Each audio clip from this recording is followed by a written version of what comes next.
न जाने कहां से धन आया और लाखों व्यक्तियों की व्यवस्था होती चली गई।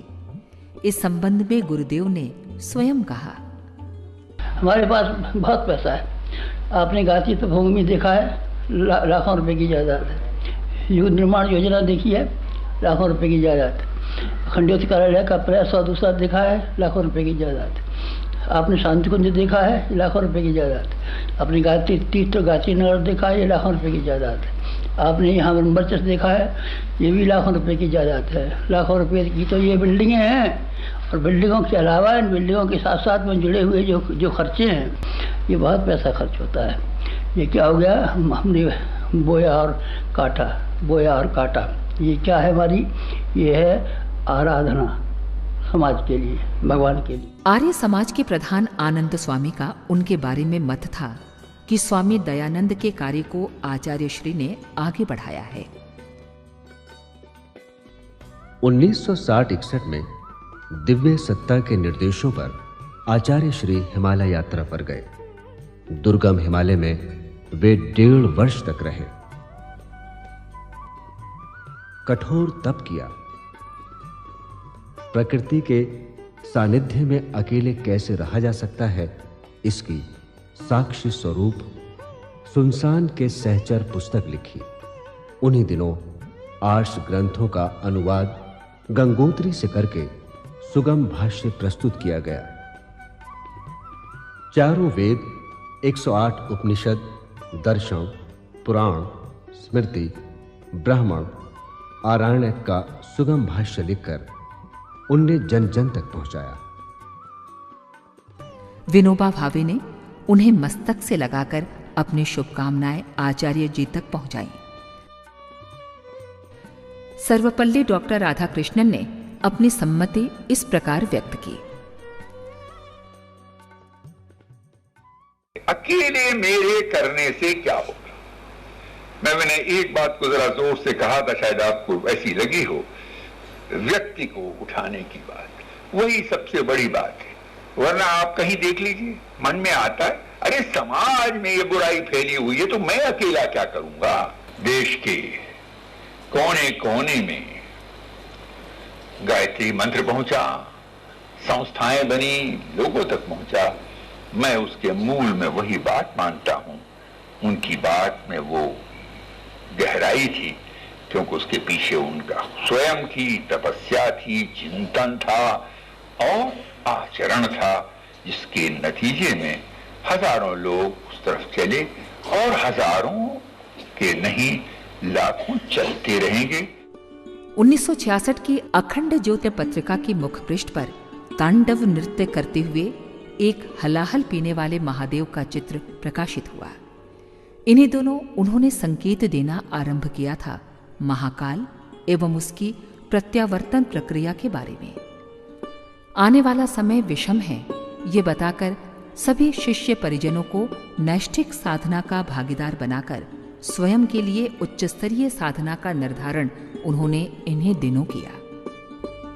1971 में मथुरा को हमेशा के लिए छोड़कर स्वयं हिमालय जाने व वंदनीय माताजी द्वारा सारा तंत्र शांति कुंज हरिद्वार से संचालित किए जाने की घोषणा उनने की। विदाई लेने से पूर्व हर परिजन से मिलने वे पूरे भारत के दौरे पर निकले।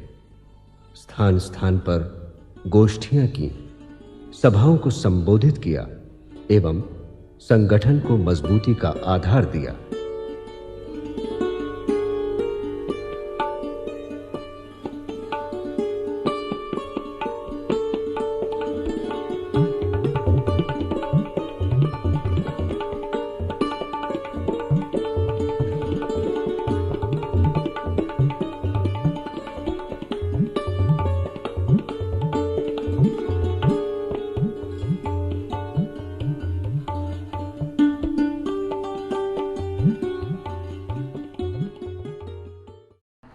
बड़ा ही मार्मिक करुण दृश्य था जब परम पूज्य आचार्य श्री राम जी ने अपनी कर्मभूमि मथुरा से हमेशा के लिए विदाई लेने हेतु 4 दिन का एक विशाल सम्मेलन 17 से 20 जून 1971 की अवधि में बुलाया। अपनी अंतर्व्यथा सबसे कही। समाज के नवनिर्माण युग निर्माण हेतु स्वयं कड़ा तप करने, वो औरों को प्रेरणा देते रहने का आश्वासन देकर वे 20 जून को मथुरा से प्रयाण कर गए।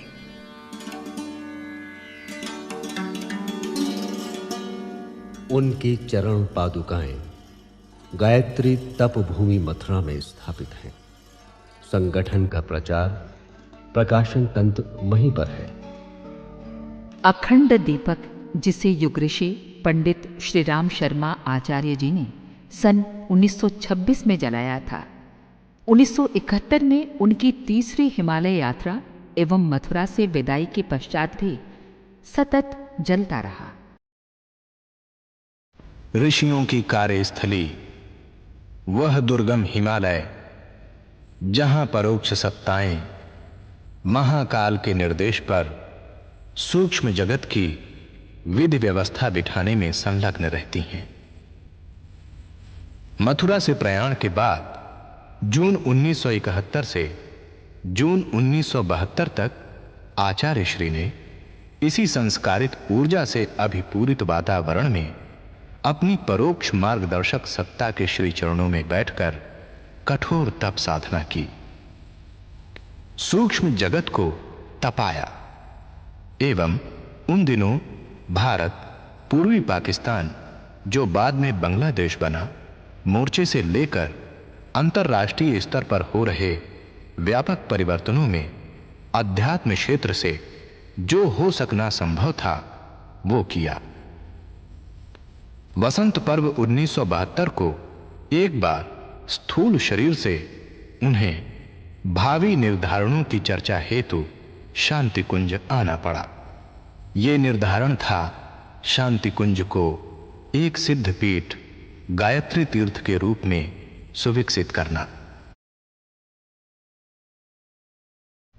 भारतीय संस्कृति देव संस्कृति कही जाती है। ये सार्वभौम है। ऋषिगण, मनीषीगण अनादिकाल से इस आर्यावर्त में, ब्रह्मवर्त में तप साधना में लीन होकर वातावरण को सतयुगी बनाने हेतु क्रियाशील रहे हैं। वे श्रेष्ठ सद्गृहस्थ भी थे, चिंतक भी। वे अपनी काया पर प्रयोग करने वाले सूक्ष्मदर्शी वैज्ञानिक भी थे। पूज्य गुरुदेव पंडित श्री राम शर्मा जी ने हिमालय की अपनी चिरपरिचित अध्यात्म ऊर्जा से अनुप्राणित ऋषियों के तप से सिद्ध बने वातावरण में कठोर तप संपन्न किया।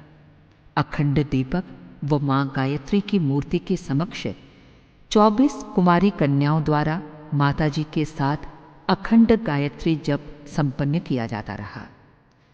इन कन्याओं द्वारा उस स्थान पर यज्ञ भी किया जाता रहा है जहां आज ब्रह्मऋषि विश्वामित्र की मूर्ति की स्थापना है। गायत्री के उपासक, नूतन सृष्टि के सजेता इस महामनीषी ने जो कार्य अपने समय में किया था, वही उसी स्थान पर अब इस युग के विश्वामित्र आचार्य श्री द्वारा संपन्न होने जा रहा था।